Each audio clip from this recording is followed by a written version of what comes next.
The idea that it is good for the business environment, good for America to not enforce laws against fraud is just bizarre. That is how it works in Venezuela and in Nigeria and in lots of other places where they do not have rule of law and where there is not counterparty trust in business. Look at how casual she said it. That means it's an accepted reality by the Western world that Nigeria doesn't have rule of law. We are classified with Venezuela. This is what happens when judges see evidence, they see white and they call it black. That's the people Tinubu is trying to convince to come and invest in Nigeria. She's talking about upholding the rule of law in their own country, that wherever fraud is committed, that they must fight against it, no matter who committed it, because it's an intangible asset that they have in the Western world. Even in Nigeria, if we were to have rule of law, citizens will be more confident investing in their own country, because they know that no matter what happens, an innocent person can never be put to jail for something that he didn't do. The people that are indigenous to Nigeria don't feel a sense that this country is working for them. They do not feel that they will get justice in their own country, not to talk of a foreigner. You see, the problem we have is not that crimes are committed in Nigeria. Crimes are committed everywhere, even in the Western world. Look at London, look at New York. All sorts of frauds are committed. Even terrorism is committed. But the difference is that they do something about it. In Nigeria, we do not do anything about it. That's the problem. That's why we are lumped alongside Venezuela and the likes. Yes, the reality is that you cannot get into a human mind to stop the person from committing a crime. But the difference is, when that crime is committed and you know about it, you must do something about it. You must set that precedent. You must correct the person so as to set an example for others. In Nigeria, for example, justices were shown evidence from Chicago State University that Atiku Abubakar, the presidential candidate of the PDP in the last election, went as far as the United States to get the evidence. Justices were shown the evidence in Nigeria and they refused to act on it, despite the fact that Nigeria's constitution says that if anyone is contesting for any political office, whether president, governor, any political office position, and it's proved that the person forged the certificate, that person must be disqualified. That's what the law says. They saw that evidence. Instead of acting on the evidence, on the substantive matter, they started looking for technicalities to disqualify the evidence, which they eventually did. So what they did was that they upheld fraud. Despite the fact that it was obvious that the man committed fraud, they upheld it. So what precedent did they set? They failed to correct a man that forged a certificate.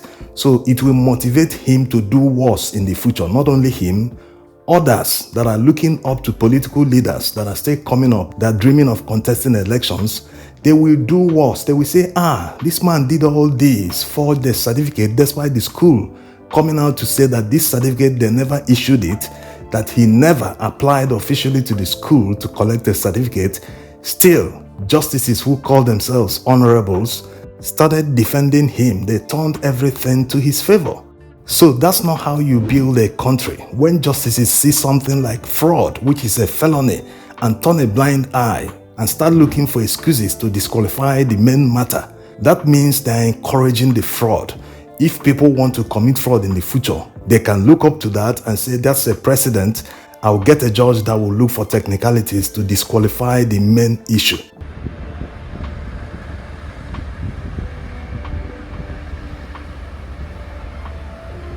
Today, whether you voted for the people that committed fraud, you supported anything they did, all Nigerians are sharing in the collective blame. The international community see all of us as the same. Forget the fact that politicians travel with diplomatic passports. Diplomatic passports, they can never deny them visas because it's like saying that a diplomat can go to their country. An ordinary Nigerian who doesn't have a diplomatic passport will suffer because of it.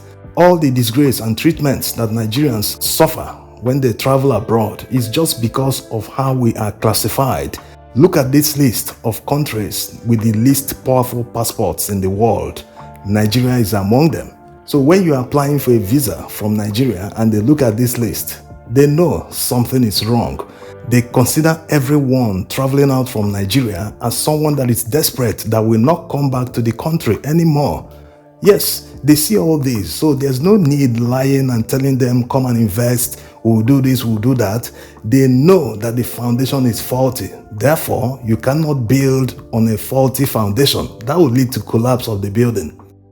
It's excusable when security agencies do not perform their duties. They are not able to catch criminals terrorizing the communities. What's not excusable is when a whistleblower or a journalist exposes a criminal with video or audio of the crime he committed and the security agencies do nothing about it.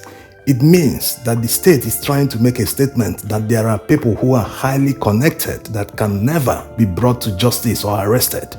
The state is indirectly saying that all men are not equal, that anyone can commit a crime. Once he is connected, the person will evade justice. Look at the recent exposure by a journalist working for Foundation for Investigative Journalism.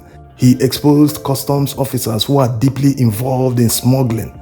People who are supposed to counter smuggling, they are supposed to stop smugglers from bringing in goods into the country, but they are deeply involved in smuggling. He exposed their hotels that worth millions of naira, even up to 500, 700 million naira. He exposed all these, including the major smuggler who even threatened to kill a customs officer in a video.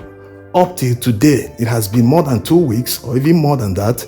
Nothing has been done about it by the authorities. What have I done?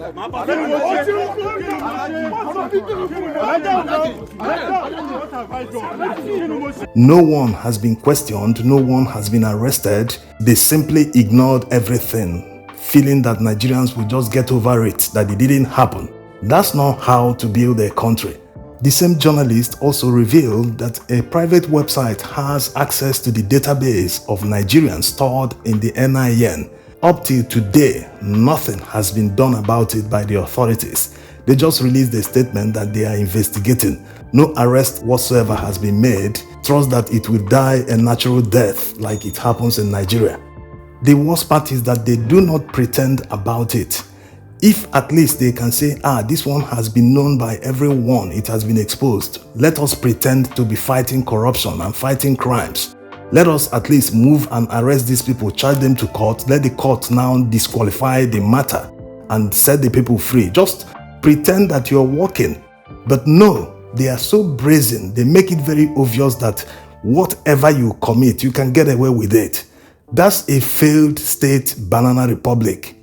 Yes, in a country that is not at war, but thousands or millions are living in IDP camps, it shows that there is a problem. Why can't the insecurity be fought to a standstill? Why does it persist? Why are they able to attack and get away with it?